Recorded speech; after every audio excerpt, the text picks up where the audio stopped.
یہودیوں کی 4 لال گائیں، اس کا کیا مطلب ہے جو کہ 2024 کے اپریل مہینے میں ذبح کری جائیں گی؟ دوستو، یہودیوں کے کارناموں نے ثابت کر دیا کہ قیامت بالکل نزدیک ہے۔ قرآن میں جو قیامت کی نشانیاں بتائی گئی ہیں ان میں سے لگ بھگ ساری نشانیاں پوری ہوتی دکھائی دے رہی ہیں۔ دوستو، سب سے پہلے آپ کو بتاتے ہیں کہ یہودی کیوں فلسطین کے مسلمانوں کے پیچھے پڑا ہوا ہے اور کیوں وہ مسجد اقصی پر قبضہ جمانا چاہتا ہے۔ نعوذ باللہ، کیوں وہ مسجد اقصی کو شہید کرنا چاہتا ہے۔ آج اس ویڈیو کے ذریعے سے اور قرآن اور حدیث کی روشنی میں ہم آپ کو یہ سب بتانے کی کوشش کریں گے۔ دوستو، دجال کا نام تو آپ سب لوگوں نے سنا ہوگا۔ یہودی دجال کو اپنا مسیحا مانتے ہیں اور اس کو دنیا میں بلانا چاہتے ہیں۔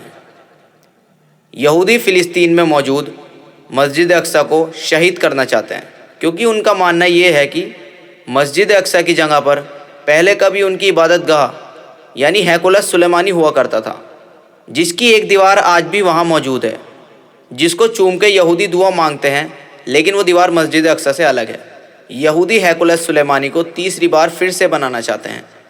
یہودی کی کتاب کے مطابق ان کا مسیحا یعنی دجال تب ظاہر ہوگا جب یہودی مسجد اقصی کی جگہ ہیکل السلیمانی کو تیسری بار تعمیر کریں گے، اور اس کام کو کرنے کے لیے ان کے پادریوں کا کہنا ہے کہ پہلے ہمیں لال سرخ بچیوں کی قربانی کوہ زیتون کی پہاڑی پر دینی ہوگی۔ یہودی گایوں کی قربانی دینے کے بعد ان کی باڈی کو جلائیں گے اور جو اس کی راکھ ہوگی، کچھ کا کہنا ہے کہ اس راکھ سے یہودیوں کے خاص آدمی غسل کریں گے، اور کچھ کا کہنا ہے کہ اس راکھ کو مسجد اقصی کے کمپاؤنڈ جسے ٹیمپل ماؤنٹ کہتے ہیں، اس راکھ سے اس جگہ کو پاک کریں گے۔ پھر اس کے بعد وہ مسجد اقصی اور سنہرے گنبد کو شہید کر کے اپنے تیسرے ٹیمپل ہیکل السلیمانی کو پھر سے بنائیں گے۔ لیکن یہ بھی ممکن نہیں کہ یہ قربانی کے اگلے دن ہی مسجد اقصی کو شہید کرنے لگ جائیں۔ یہ جس گایوں کی بچیوں کی قربانی دیں گے ان کی خصوصیت آپ کو بتاتے ہیں۔ وہ لال سرخ رنگ کی ہوں گی، ان کے جسم پر ایک بال بھی کسی دوسرے رنگ کا نہیں ہونا چاہیے، ان کی عمر 3 سال ہونی چاہیے، اور ان میں کوئی عیب یعنی کہ کوئی چوٹ یا کوئی نشان کسی بھی طرح کا جسم پہ نہیں ہونا چاہیے۔ یہودی ایسی گایوں کی تلاش بہت سالوں سے کر رہے تھے، لیکن اب ان کی تلاش مکمل ہو گئی۔ امریکہ کے ٹیکساس میں انہیں وہ ساری خوبیوں والی گائے مل چکی ہیں۔ ان کی لوکیشن کو ابھی خفیہ رکھا گیا ہے۔ دوستو، اس گائے کا ذکر قرآن میں بھی اللہ تعالیٰ نے فرمایا ہے۔ قرآن کی سورہ بقرہ میں اللہ تعالیٰ بنی اسرائیل کے واقعے کو بیان فرماتے ہیں کہ جب حضرت موسیٰ علیہ السلام کو اللہ تعالیٰ نے حکم دیا کہ بنی اسرائیل سے کہو کہ ان کو گائے کی قربانی کرنی ہوگی، کیونکہ حضرت موسیٰ علیہ السلام جب کوہ طور پر گئے تھے تو ان کے پیچھے بنی اسرائیل سمجھنے لگے کہ موسیٰ علیہ السلام اب کبھی لوٹ کر نہیں آئیں گے، تو انہوں نے سونے کی گائے بنوائی اور اس کو ماننے لگے۔ لیکن اللہ تعالیٰ کو ان کی سب سے پسندیدہ چیزوں کی قربانی لینی تھی۔ یہ واقعہ اس لیے پیش آیا کیونکہ بنی اسرائیل میں کسی کا قتل ہو گیا تھا، اس کے قاتل کے بارے میں پتہ لگانا تھا۔ حضرت موسیٰ علیہ السلام اللہ کے حکم سے وہاں گئے اور کہا کہ اس پر گائے کے گوشت کا ٹکڑا مارنا ہوگا تو یہ مردہ خود اٹھ کر اپنے قاتل کا نام بتائے گا۔ بنی اسرائیل بڑے چونکے ہوئے تھے کہ ہم کیسے اپنی پوجنے والی گائے کو قربان کر دیں۔ اب کیونکہ ان کو قربانی کرنی نہیں تھی تو پھر وہ سوالات کرنے لگے، کہنے لگے کہ ذرا آپ اللہ سے پوچھئے تو صحیح کہ کون سی گائے کی قربانی کرنی ہے، کیونکہ گائے کی نسل تو بہت ساری ہیں۔ تو اللہ تعالیٰ نے بھی ان پر پابندیوں کے لیے جواب دینے شروع کر دیے۔ اللہ تعالیٰ نے حضرت موسیٰ علیہ السلام سے کہا کہ انہیں بتاؤ کہ وہ لال سرخ رنگ کی ہونی چاہیے۔ پھر بنی اسرائیل نے کہا کہ لال سرخ رنگ کی گائے کی خصوصیت بتائیں۔ اللہ تعالیٰ نے حضرت موسیٰ علیہ السلام سے فرمایا کہ اس کا ایک بال بھی دوسرے رنگ کا نہیں ہونا چاہیے، اور نہ ہی اس میں کوئی عیب یعنی کسی طرح کا نشان اس کے جسم پر نہیں ہونا چاہیے۔ پھر بنی اسرائیل نے سوالات کرنے شروع کیے کہ آپ یہ پوچھیں کہ اس کی عمر کیا ہونی چاہیے۔ تو اللہ تعالیٰ نے حضرت موسیٰ علیہ السلام سے فرمایا کہ انہیں بتاؤ کہ اس کی عمر 3 سال ہونی چاہیے۔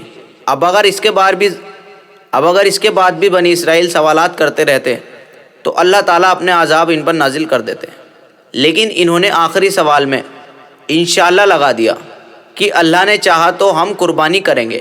لیکن ہمارے آخری سوال کا جواب پوچھ لیجئے۔ بنی اسرائیل نے پوچھا کہ وہ نر ہونا چاہیے یا مادہ ہونی چاہیے؟ اللہ تعالیٰ نے موسیٰ علیہ السلام سے ارشاد فرمایا کہ وہ بچیاں ہونی چاہیے، نہ کہ بچڑا۔ تو پھر انہوں نے اس بچیا کی قربانی کری۔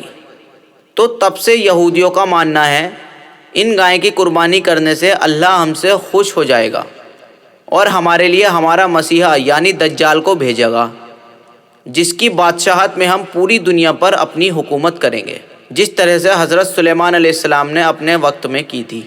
تو دوستو، یہودی اپنی عبادت گاہ یعنی کہ ہیکل سلیمانی کی تعمیر کرنے کے بعد 2000 سال پرانا حضرت داؤد علیہ السلام کا تخت اٹھا کر ہیکل سلیمانی کے اندر رکھیں گے، جس پر وہ اپنے مسیحا یعنی دجال کو بٹھا کر پوری دنیا پر راج کریں گے۔ پھر آئیں گے امام مہدی۔ امام مہدی کون ہے، پہلے ان کے بارے میں جان لیتے ہیں۔ دوستو، حضور پاک صلی اللہ علیہ وسلم نے قیامت کی نشانیوں میں سے بڑی نشانی حضرت امام مہدی کا دنیا میں آنا بتایا تھا، یعنی جب امام مہدی دنیا میں آئیں گے تو قیامت آنے والی ہوگی۔ ان کی پہچان کیسے ہوگی؟ امام مہدی کا نام حضور اقدس صلی اللہ علیہ وسلم کے نام پر محمد ہوگا، اور ان کے والد کا نام بھی حضور کے والد کے نام پر عبداللہ ہوگا، اور ان کی والدہ کا نام بھی حضور کی والدہ کے نام پر آمنہ ہوگا۔ ان کا قد درمیانی ہوگا اور ان کی پیدائش حجاز میں ہوگی۔ وہ بالکل نارمل زندگی جئیں گے، لیکن جب لوگ ان کے ہاتھ پر بیعت کرنے والے ہوں گے تو اس سے پہلے ایک ہی رات میں اللہ تعالیٰ انہیں سارا علوم عطا فرما دیں گے۔ ساری باتیں انہیں پتہ چل جائیں گی کہ وہ کون ہے اور آگے کیا کرنا ہے۔ پھر وہ مدینہ سے نکل کر مکہ میں آئیں گے، جہاں پر ان کو لوگ پہچان کر ان کے ہاتھ پر بیعت کر لیں گے۔ پھر حضرت امام مہدی کالے رنگ کا جھنڈا لے کر اپنے لشکر کے ساتھ دجال سے جنگ کرنے کے لیے روانہ ہوں گے۔ پھر ایک اتنی خطرناک جنگ ہوگی کہ نبی کریم صلی اللہ علیہ وسلم نے ارشاد فرمایا، اس جنگ میں اگر آدمی کے 100 بیٹے ہوں گے تو 99 بیٹے قتل ہو گئے ہوں گے، صرف ایک بیٹا بچے گا۔ پھر مسلمان ہر ملک فتح کرتے ہوئے قسطنطنیہ پہنچیں گے۔ وہاں جا کر پتہ چلے گا کہ دجال کا ظہور ہو گیا ہے، تو آپ دمشق کی ایک جامع مسجد پہنچیں گے۔ دجال آپ کے پیچھے پیچھے دمشق کی جامع مسجد کو چاروں طرف سے گھیر لے گا۔ حضرت امام مہدی دمشق کی جامع مسجد میں فجر کی نماز کے لیے مصلی پر کھڑے ہوں گے۔ تبھی آسمان سے حضرت عیسیٰ علیہ السلام حضرت جبرائیل علیہ السلام کے کندھوں پر ہاتھ رکھ کر دمشق کی جامع مسجد کے مینار پر اتریں گے۔ حضرت عیسیٰ علیہ السلام کو دیکھ کر حضرت امام مہدی مصلی سے پیچھے ہٹ جائیں گے اور حضرت عیسیٰ علیہ السلام سے کہیں گے کہ آپ نماز پڑھائیں۔ حضرت عیسیٰ علیہ السلام نماز پڑھانے سے منع کر دیں گے کہ نہیں، آپ ہی پڑھاؤ۔ تو حضرت امام مہدی کے پیچھے کھڑے ہو کر اللہ کے نبی حضرت عیسیٰ علیہ السلام فجر کی نماز ادا کریں گے۔ حضرت عیسیٰ علیہ السلام کو دیکھ کر دجال وہاں سے اسرائیل کی طرف بھاگے گا۔ حضرت عیسیٰ علیہ السلام اس کے پیچھے پیچھے اس کو قتل کرنے کے لیے جائیں گے اور فلسطین کے مقام لوط پر اس کو پکڑ کر قتل کر دیں گے۔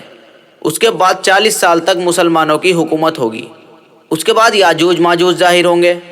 اس کے لیے ہماری یاجوج ماجوج کے اوپر ایک ڈیٹیل میں ویڈیو ہے، آپ وہ دیکھیں کہ یاجوج ماجوج کیسے آئیں گے۔ امید ہے دوستو آپ کو ویڈیو اچھی لگی ہوگی۔ ویڈیو اچھی لگی ہو تو ویڈیو کو لائک کریں اور اسلامک ہسٹری جاننے کے لیے اسلامک ٹاک کو سبسکرائب کریں۔ ملتے ہیں انشاءاللہ اگلی ویڈیو میں، تب تک کے لیے اللہ حافظ۔